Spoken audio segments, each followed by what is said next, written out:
চাচা হ্যাঁ। এত সুন্দর ঈদগাহ তো আগে দেখিনি। এখানে তো আশেপাশে কোনো ঘর বাড়ি বসতি কিছুই তো নেই, তাই এই ঈদগায় কারা নামাজ পড়তে আসে?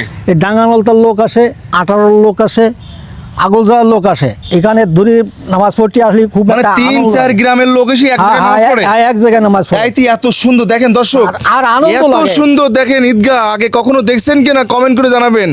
এত সুন্দর করে ঈদগাহ তৈরি করছে, কত সুন্দর। এখানে ভিতরে কিন্তু আবার জায়নামাজ দেওয়া আছে, এই দেখেন হ্যাঁ, জায়নামাজ জায়নামাজও দেওয়া আছে।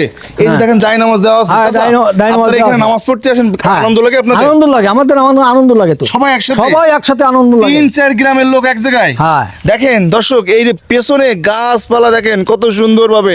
এই এত বড় আম গাছের বয়স কতদিন ওর? ও টিনা ফোর লাগা গেছে 150 বছর। 150 বছর হবে। আগে। আর এখানে যে কবরস্থানটা, কার কবরস্থান এটা? কবরস্থানটা হচ্ছে চাঁদ জর্দারের। মানে যে ঈদগাহ জায়গা দান করেছে? জায়গা দান করেছে তারে। দেখেন দর্শক, ঈদগাহ দেখেন, অনেক ঈদগাহ তো দেখছি, দেখেন কত সুন্দর করে কত সুন্দর ঈদগাহ। সাত মতন করা, হ্যাঁ, ডিজাইন, মাঝখানে আবার শাপলা দেয়া, সুন্দর একেবারে আছে। সুন্দর লাগতেছে, হ্যাঁ। খুবই সুন্দর হয়েছে ঈদগাহটা। এটা ফাঁকা জায়গা, দেখেন আশেপাশে কোনো একটা ঘরও দেখাতে পারবেন না আপনি। না, না, একটা কোনো বাড়িও নেই, ঘর নেই। কোনো ঘর নেই, একটা শুধু কমিউনিটি সেন্টার হ্যাঁ, ছাড়া আর কেন community কিছুই center নেই। ছাড়া কিছু নেই। তাই এখানে সবাই একসাথে আনন্দ করে নামাজ হ্যাঁ, পড়তে আসেন, সবাই তাই তো? আনন্দ লাগে তো, নামাজ পড়তে খুব আনন্দ লাগে। দেখছেন দর্শক, খুব আনন্দ ভিডিওটি লাগে। শেয়ার করবেন, সবাইকে দেখার সুযোগ করে দিবেন, কারণ গ্রামের মানুষ, এই 3-4 গ্রামের মানুষ এক জায়গায় এসে নামাজ পড়ে।